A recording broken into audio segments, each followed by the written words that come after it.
ایک عورت کی دکھ بھری کہانی۔ کسی گاؤں میں ایک عورت اپنے 5 سال کے چھوٹے بچے کے ساتھ رہتی تھی۔ کچھ ماہ قبل اس کے شوہر کا انتقال ہو گیا تھا، لہٰذا یہ عورت اپنے اکلوتے بیٹے کی تعلیم و تربیت کے لیے خود ہی لوگوں کے گھروں میں کام کرتی، ان کے برتن مانجتی، کپڑے دھوتی اور ان کے بڑے بڑے گھروں کو یہ اکیلی عورت تنہا صاف کرتی تاکہ اپنے بیٹے کی بنیادی ضرورتوں کو پورا کر سکے۔ وقت گزرتا گیا اور کئی سال بیت گئے۔ اب اس کا بیٹا جوان ہو گیا تھا اور کسی اچھی کمپنی میں نوکری کرنے لگا، اس کی شادی ہو گئی تھی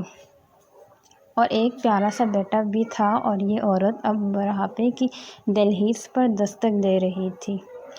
بیٹا شادی کے بعد اور نوکری ملنے کے بعد ماں کا احترام کرنا تو دور کی بات، اس کے ساتھ ڈھنگ سے بات بھی نہ کرتا تھا۔ اس بوڑھی عورت کی زندگی میں صرف اتنا فرق آیا تھا کہ پہلے یہ غیروں کے برتن اور کپڑے دھوتی تھی، اب اپنے بہو بیٹے کے جھوٹے برتن دھو رہی تھی۔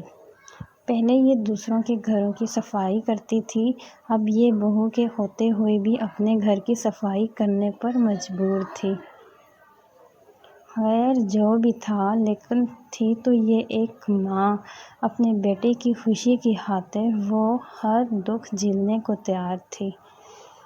بیٹے کے پاس دولت کی کمی نہ تھی، اللہ کی دی ہوئی ہر چیز اب اس کے پاس تھی، لیکن ماں کو اس نے گھر کے ایک الگ کمرے میں چھوڑ رکھا تھا، جہاں موسم کی شدت کو روکنے کے لیے کوئی بندوبست نہ تھا، اور کئی دنوں کے بعد جب کبھی وہ اس کمرے میں جاتا تو صرف ماں کو گزرے وقت کی محرومیاں یاد کروا کر طعنے دینے اور لڑنے جھگڑنے کے لیے۔ ایک دن سردیوں کی یخ بستہ شام میں اس کی ماں ایک پھٹے پرانے کمبل میں سکڑ کر بیٹھی یہ سوچ رہی تھی کہ آج اس کا بیٹا کام سے واپس آئے گا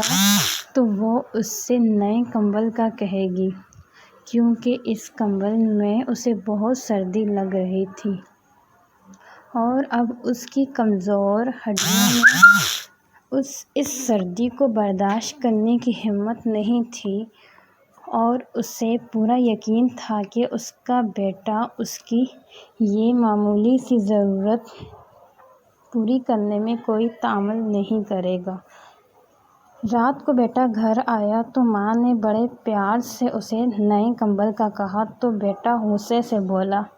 ماں ابھی میں کام سے آیا ہوں اور آتے ہی تم اپنا مطالبہ لے کر آ گئی ہو، اور تمہیں پتہ ہے کتنی مہنگائی ہو گئی ہے، ابھی تمہارے پوتے کو اسکول داخل کروانا ہے، اس کا یونیفارم اور کتابیں لینی ہیں، گاڑی کی قسط ادا کرنی ہے، میں نے ابھی اپنے لیے جیکٹ خریدنی ہے، تمہاری بہو کے لیے شال لانی ہے، تم تو سارا دن گھر میں ہی رہتی ہو، تمہیں کمبل کی اتنی کیا اشد ضرورت آن پڑی ہے؟ ہم لوگوں نے تو باہر گھومنے جانا ہوتا ہے، تم کسی طرح یہ سردیاں گزار لو، اگلے سال سردیوں سے پہلے تمہارے کمبل کا کچھ بندوبست کر دوں گا۔ بوڑھی ماں خون کے آنسو پی کر چپ چاپ اپنے بوسیدہ حال کمرے میں واپس آ گئی اور پھٹے ہوئے کمبل کو اوڑھ کر ٹوٹی ہوئی چارپائی کے کونے میں سکڑ کر لیٹ گئی۔ صبح جب بیٹے کی آنکھ کھلی تو پتہ چلا پچھلی رات ماں اللہ کو پیاری ہو گئی۔ بیٹے نے اپنے تمام رشتہ داروں کو ماں کے جنازے پر بلایا اور ماں کے کفن دفن اور مہمانوں کی خاطر مدارت پر لاکھوں روپے خرچ کیے، جو